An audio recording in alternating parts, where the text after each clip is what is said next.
the day that her life would be flipped upside down on its head, all through what looked like it could be her greatest opportunity yet. A little late with Lily Singh, her now infamous talk show that would air on NBC. But now that I'm in this position, I'm super excited to help pave the path. And as a woman, I'm especially stoked to join this group of people. You may be thinking, hey, who's this broad, and where's my straight white male host? Now, when I reflect on this show, I do kind of have mixed feelings. Hello. Because on one hand, I would rather get a lobotomy than sit through the entire 2-season run. But on the other hand, I don't think that anyone would have been successful under the constraints they placed upon it. Hello, my name is Lily, and I ain't a white man. My skin got some color, and it ain't a spray tan. Basically, the budget was so small that they had to film 90 episodes in a little over 3 months, meaning she was shooting multiple per day with an undersized writing staff. Doesn't seem to be many options. Let's try this. Yes! Where am I? Now, this is the type of representation we should be seeing in 2019. Oh, is this a callback audition for Quirky Best Friend of a White Lead? So doing 3 episodes and 2 schedules.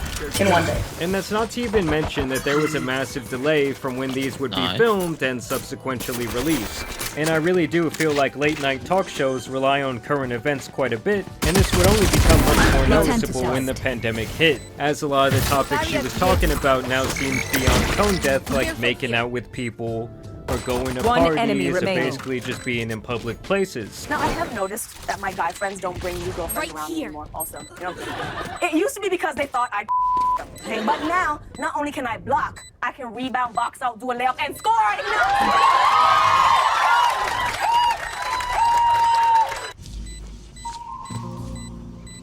Here. What the fuck is this piece of shit?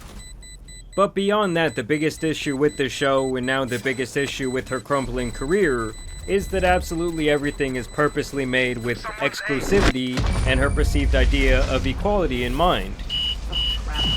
I swung the pendulum too far. I hate when that happens. Fine, you get one. Good, doesn't it? Which basically equates to white people always being evil, you know, always being the butt of the joke, while minorities are propped up as if we are some sort of Make-A-Wish kids. You know, in Lily's mind, it's like we always need some sort of social savior. I understand that for some people, white people, seeing someone like me host a show is terrifying. I know you used to only Jimmy's in the spotlight, but I'm gonna put some melanin up in your late night. Ball gown, okay. A little overkill though. Maybe for when I win my Emmy. Which, let's be real, it's inevitable because a whole bunch of older white people voting for a brown girl will help them get praise from the media. My writer's room look like a mini United Nations. More than 50% women and people are all races. Meanwhile, the other kid is like, oh great, another white savior. Because Daniel knows better than to hook up with some rich white lady. But at least it's inclusive, if you know what I mean. And look, I get that this is her form of some sort of media reparations she is trying to take into her own hands. But the whole bit became incredibly exhausting very fast. Like, there is nothing clever or new about her observations in regards to racial dynamics. And above all, it just seems like she just shits on white people over and over just for the sake of it, especially white men. Next, lunge forward. Just like you want to lunge at Kyle's throat when he steals your idea during the board meeting and then tells you to smile more while he grabs your ass in the elevator. I mean, don't get me wrong, using race and identity in comedy is a story as old as time. But Lily just has this very immature, shallow way of approaching the topic every single time. And I also find this all incredibly ironic, because she admits that when she initially was pitched this opportunity for this show, they really only wanted her because she was a bisexual woman of color. Let's break down this offer properly. Okay. And it was explained to me the machine that is late night and how historically late night hosts have all looked the same and talked about the same things. And this would be an opportunity to do something different and have someone different and kind of make history. And my ego likes making history. Like it does. You like to be the first to do things, right? By nature, I am that type of person that's like, oh, growing up, my parents told me not to do this. I absolutely have to do this. Like, I gravitate towards the rebellion always. I know this about myself. Something that she says over and over and over again. Bisexual woman of color. Bisexual woman of color gets late night show. Come on! I'm more than just a bisexual woman of color, okay? I almost legally changed my name to bisexual woman of color. But now, thanks to me, Spike your kids down will grow up A. to be bisexual women of color talk show hosts. It's almost like when someone's trying to be in on the joke, when in reality they don't realize how hilariously ironic it is. And I think that she is incapable of doing so because her ego is so big. Now, needless to say, this show was a massive failure. The viewership was declining by the episode, and after 2 seasons, they eventually One canned enemy her remaining. and her diversity justice crew. If you have a problem with me talking about being bi or a woman of color, that's fine. You're 100% entitled to your own opinion. And you can talk all about it on your TV show. Oh wait, you don't have one.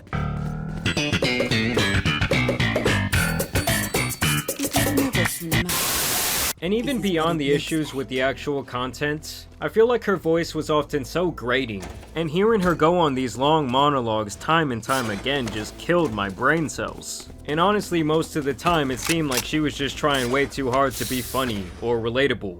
I'm so single that sometimes I ghost myself just to feel any type of emotion. No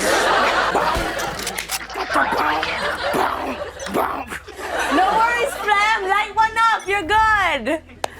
And overall, I feel like this was an opportunity that was handed to Lily prematurely because she did really check off the right boxes, and was also popping enough on YouTube with the right certain target demographic for them to take a swing at it. If you're wondering why I've been chosen to host this show, it's because television is dying and the internet is thriving. But Jesus Christ, did they strike out.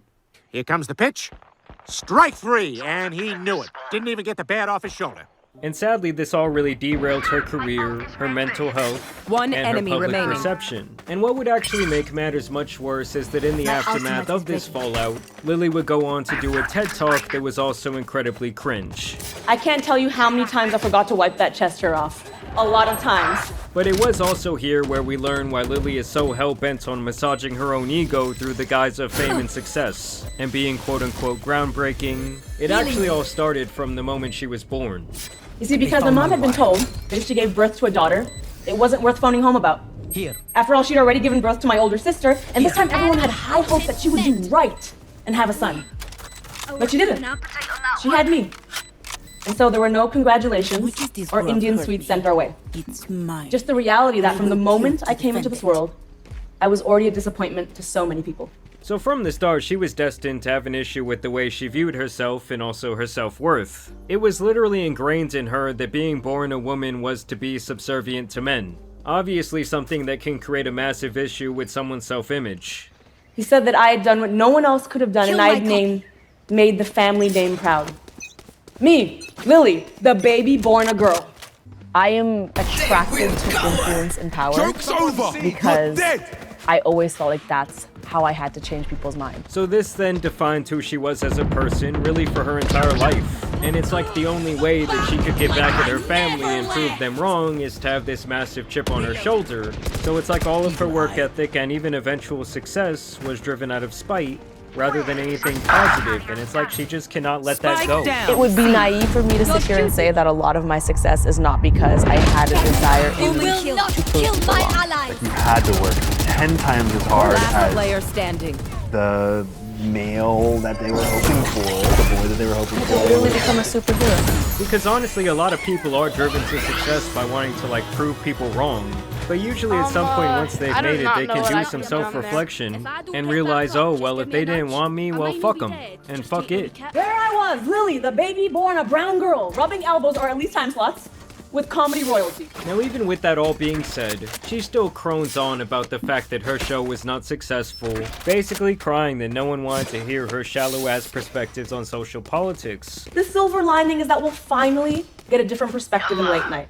A little bit of melanin, a dash of queer, a different take on things. Let's do this. But my take was almost never included in topical media news coverage roundups. You know, we still got the same voices, the same perspectives, even though someone and something different was literally in the next time slot. I kept trying to pull up my seat. I kept trying to join the dinner conversation. Spike down, I kept trying mid. to ask for a more supportive seat. But every time I would be told that I should be grateful to have a seat in the first place. While also blaming her race and her sexuality for her eventual cancellation. Almost like saying, oh, the world just wasn't ready for these messages yet from someone who looks like me. I would receive notes like, don't be so loud, don't be so big, don't be so angry, smile more. And my all-time favorite, don't over-index on the South Asian stuff. Now, unfortunately, the budget wasn't based on the importance or significance or historic nature of the show. It was based on the 138 player that we had. standing. So a true investment is one that values potential over proof. Because so often that proof doesn't exist for women. Not because we aren't qualified, but because we haven't been given the opportunity. In other words, if you're trying to be inclusive, don't give someone new a seat made of straw until they prove they deserve a better one.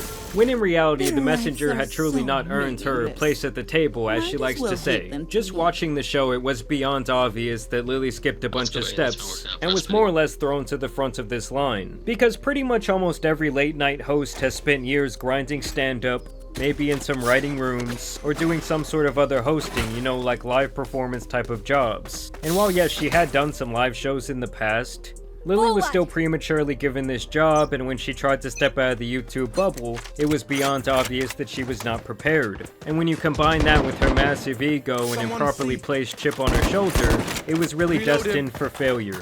I mean, even when she won some sort of award that I'm guessing was bought and paid for, I think it was like Female Comedian of the Year, she was so incredibly cringe and not humble at all in her acceptance. She was actually very spiteful. Thank God! Because this has been exhausting, honestly. A lot of you recognize me from that show that your publicist told you not to do, because then you couldn't get on one of the Jimmys. It's fine, honestly, or whatever. I honestly don't care. I'm not even hurt. I don't even care. It's whatever. I'll be me, Kyle, my manager, they're all here. Someone applaud them. You don't know them, they're strangers, but do it anyways. Oh, like I want to say things like, I don't deserve to be here. Like, I don't deserve to be in this room because women always have to downplay our accomplishments. Not today! And I feel like for the last couple of years, Lily has definitely been laying kinda low. Like, I really think the failure of her late night show did a lot of damage to her ego and her self-esteem. And I think she really felt like at that point everyone had kind of turned on her. I guess in my delusional brain, I was like, they're like my family and they got my back. And then when I did late night, to see that so many creators on YouTube like tore me apart the first chance they got, it was just a rational sense of betrayal. But now she has released this independent film. It's like her brainchild of around 7 years under her production company called Unicorn Island Productions. We friggin' made a movie, y'all! We friggin' made a movie! And I'm gonna let you guys take a guess about who's the star of this show. Hello everyone, I'm Miss Singh, and I'll be teaching sex ed. The only person who should be entering you is Jesus. I can't teach this class. Why not? But wait guys, let's give it a chance. Maybe this piece of content is about something other than identity politics. For everyone, you made a sex comedy featuring someone that looks like you, like it's not gonna be for everyone. I even know it's not perfect. So one of the things that filmmakers that are like minority groups struggle with a lot is that most critics, not all, are white men. And so when you have a movie like this where like there's barely any white men in the movie, it's a thing that we discussed that's like, it's a little tough. Yeah, well this is gonna suck. I've been dating this DJ, and she has been remixing my p***y like, experiment with your sexuality, girl. Are you my mommy? You wanna see my little baby wiener? She's in my diaper. The movie is called Doing It, where Lily stars as a 40-year-old virgin who has been assigned to teach sexual education. You're still a virgin? Maya, that's weird! Now I won't lie to you guys, I have not watched this movie yet, but y'all let me know down in the comments if you do want me to do a separate review of it. Because honestly, it does seem pretty raunchy, like there was even some scenes from the trailer I could not include in this.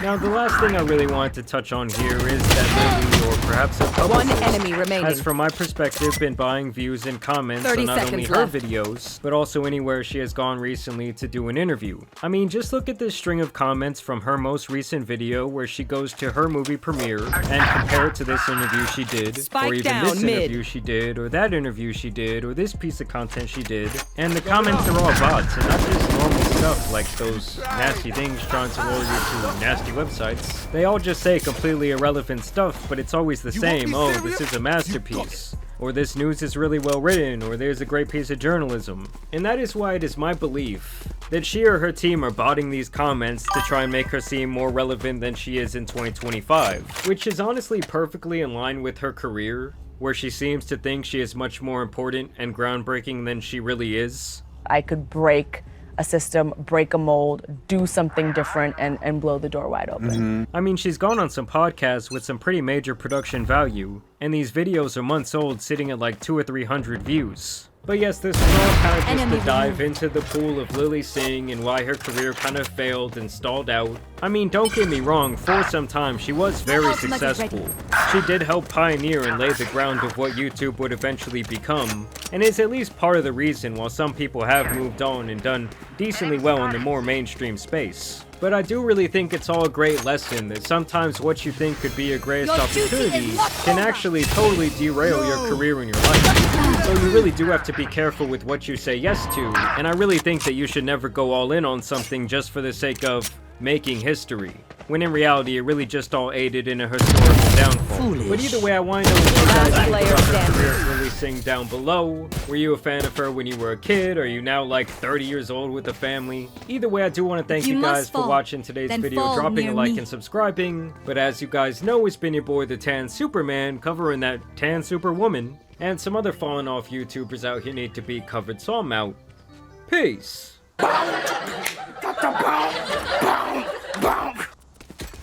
I see pretty much every sloppy, stinky horror film that comes out. It's something I have a lot of fun with, and I really thought I had seen it all when it comes to stupid characters or like a really dumb story. But what I just experienced with I Know What You Did Last Summer was a game changer. It's a new horizon here. I didn't know it was possible to make characters this dumb.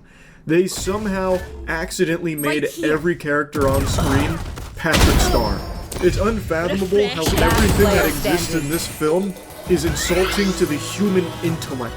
Every character is like if Moron did a fusion dance with Idiot. I need to sit back. It's a wacky blend of lunacy here. So this is the third I Know What You Did Last Summer film, and it does take place in that universe. It's not like a soft reboot or anything. It is the third movie, like, and it does even have the legacy characters from the other films. It has Jennifer Love Hewitt in it. It has Freddie Prinze Jr. in it, and they do play their iconic characters.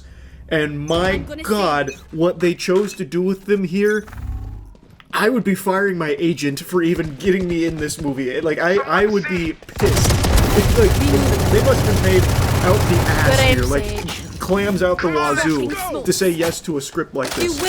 Everything about this film is really dumb, but it is fun bad at times. I'm going to be getting into spoilers here, obviously. This is your warning. Now the spoiler warning is over. So, I Know What You Did Last Summer. I'm sure most of you know they do something bad, and then they're getting punished for the thing they did bad. To boil it down to the simplest bare butt cheeks of what the premise is. They are in their car, they think they hit and kill someone, it ends with them getting killed, basically in an act of karma. There's a second film, but that's the bread and butter. This film has a new cast that on 4th of July they're celebrating by going for a drive, and they've been drinking, they're smoking, and one of them, his name is Teddy, he's playing in the street, and there's a car coming, and he wants to play chicken with it, so he's like, yeah, I'll take the car on. Yeah, come on, get him over here. I'll punch the car like a fucking Chris Redfield with a boulder. So he's like sitting there, and like everyone's like, Teddy, get out of the road, you're gonna get hit by a car. And he refuses to, which leads to a car coming, it swerves, and then it blasts through the safety rail. They're on like a cliff's edge, and the car is teetering on the edge about to fall, but the driver's still alive, and he doesn't want to die. They're trying to save him, to no avail, falls off the edge, and the driver is most likely dead, but they're debating, like, what do? We need to go down there and try and help him, but there's no way of getting down there. They're so fucking high up, there's no way to get there. So Teddy decides to call the police. And then the police are showing up, and it turns out the guy died. But they made the decision not to go to the police station to report what happened. They were afraid that they'd get in trouble. They were afraid that they'd get slapped with like manslaughter charges. So immediately it's clear everyone in the cast just blew in from Stupid Town. That doesn't make any goddamn sense. Like, this was truly an accident, and they didn't do anything wrong per se. They called the police. They did want to help. They did try and help to save this guy and like get him out of the car and, you know, save his life after this, you know, tragedy was unfolding. But then they make the decision not to like report it. When if they did, they likely wouldn't have been in big trouble. Like, that's a very easily explainable thing to the authorities. And it's not like it was a drunk driving situation. They even made it clear that the girl driving, What are Danica, y'all- she no, was I'm sober. not surrendering So like it to wasn't like really no one was at fault except for Teddy for being like rambunctious in the middle of the road and not getting out of the way in time, which. You know, sucks, but it's not like they did something like downright evil, and they did do everything right after that, besides just telling the police about it. That's probably why I should play When, if they did, there'd be no problem at all, I imagine. I don't know what site they're on. But anyway, 'cause we they have don't. They make the decision to keep it a secret, and then, of course, but then you it'll know take how me the rest of the a story time if I'm goes. seed and A smoke year it, rolls you know? around, and somehow the situation there comes back to haunt them. The guy may be dead, but someone is picking off all of the people associated with the accident. Is the guy even dead in the first place? Are they being hunted by a ghost? And this guy is dressed up the same as the original from 1996. He's got the fisherman's jacket on. They call it a slicker. He's using a hook. He's slaughtering anyone that was associated with that. And of course, he uses the signature "I know what you did last summer" when he sends a card to them. One enemy It's remaining. really, like, bad in comparison to the original premise, where they did do something, like, actually wrong and, like, try and get away with it. In here, it was an actual accident. They didn't do anything wrong, but then just decided not to tell the authorities, like, how that tragedy unfolded. For some reason, they were just like really fearful of consequences that they likely would not have faced. But that's what sets everything in motion, and that's like far from the worst writing in the film. But I just wanted to express that even the general premise, like what gets this started, I think is really dumb. Like I think it's super stupid. But even dumber than that is how all the characters handle this. They know that someone is out to kill them, yet they take no precaution at all to protect themselves. Like, best example is Teddy. Teddy's in a sauna, and someone writes on the window there in Steam, "You're next." And Teddy's just like, he gets a big frown. And then the next scene, you see Teddy outside drinking some brewskis, and then for some reason, he's got like a malfunction in his gate.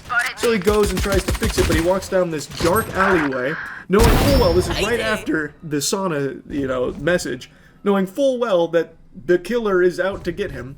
This doesn't trigger any alarm bells in his noodle.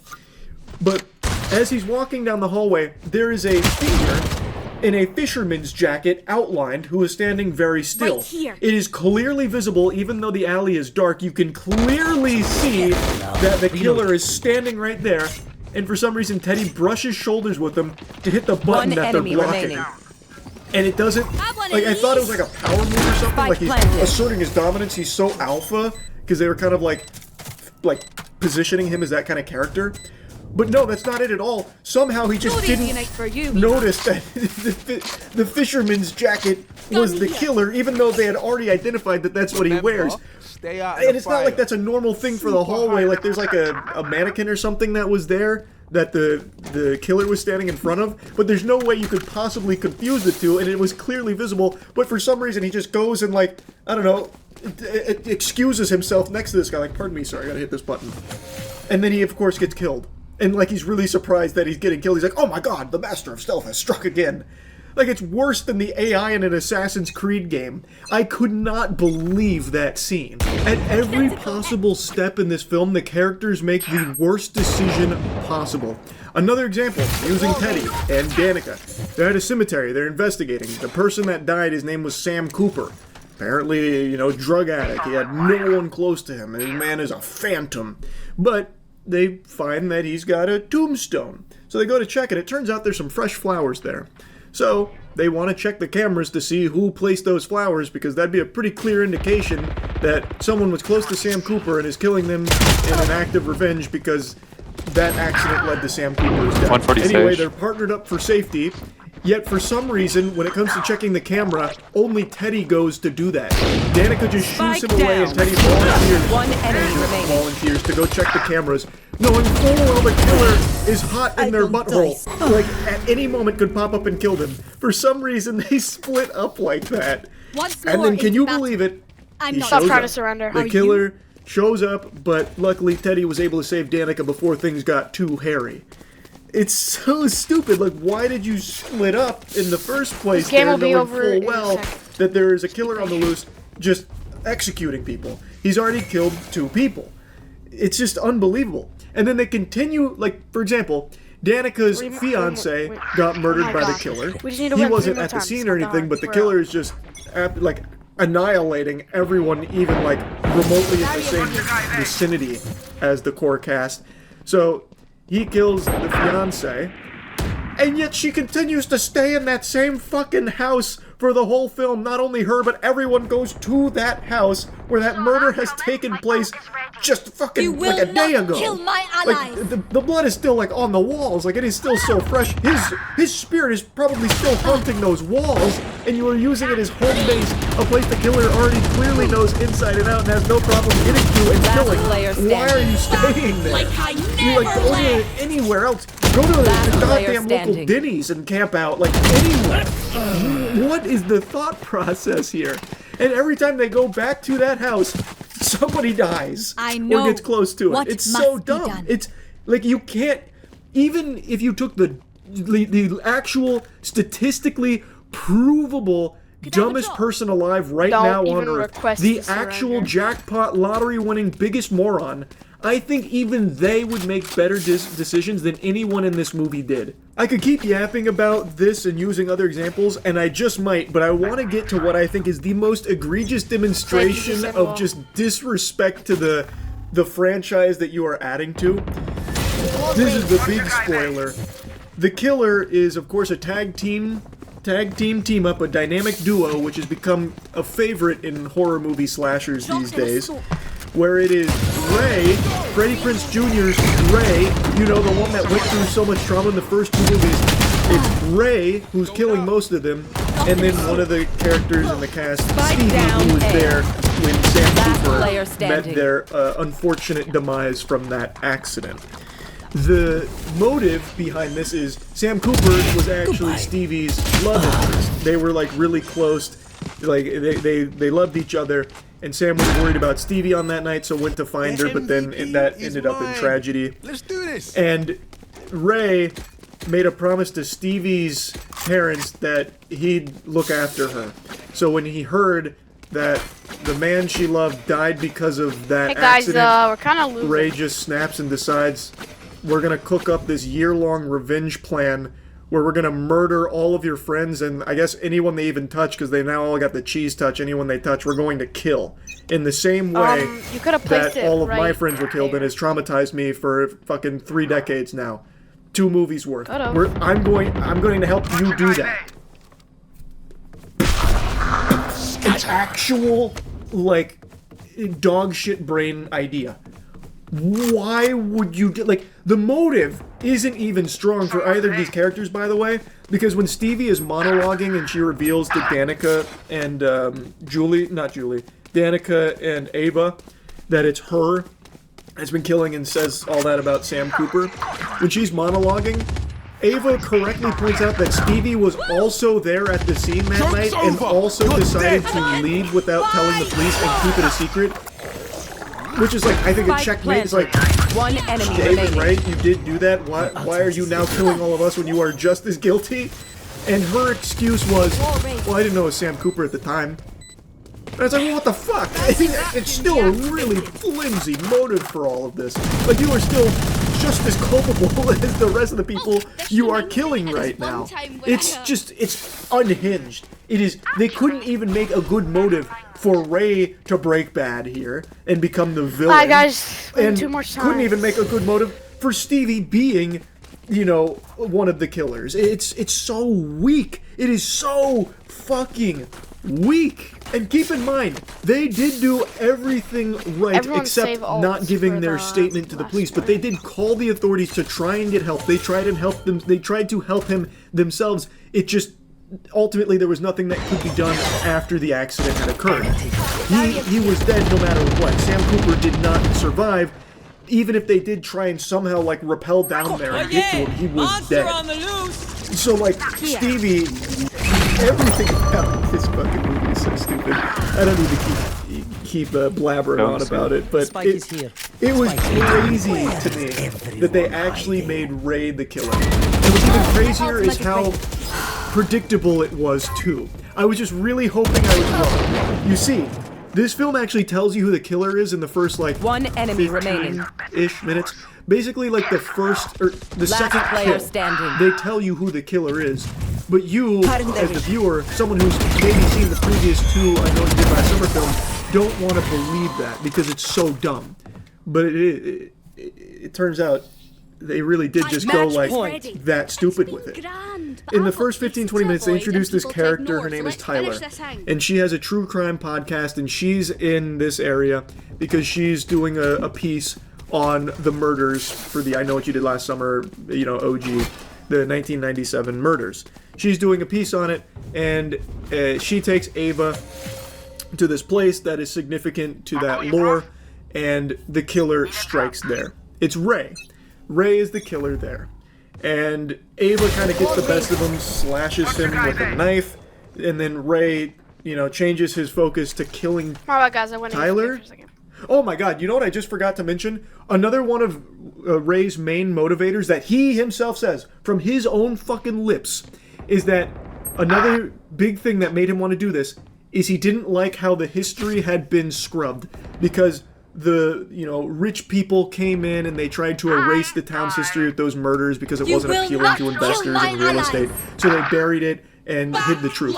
And Ray said he didn't want to be forgotten. Well, you know what would help you not be forgotten, bro, please. Maybe if you didn't kill the podcaster who has apparently a very popular podcast about those murders, and she was there to make a piece on those murders, but for some reason he decides to kill her as well. So it's not even like a whole thing about revenge, and it's not even in line with what he wants to do about getting his name back out there so people don't forget the atrocities.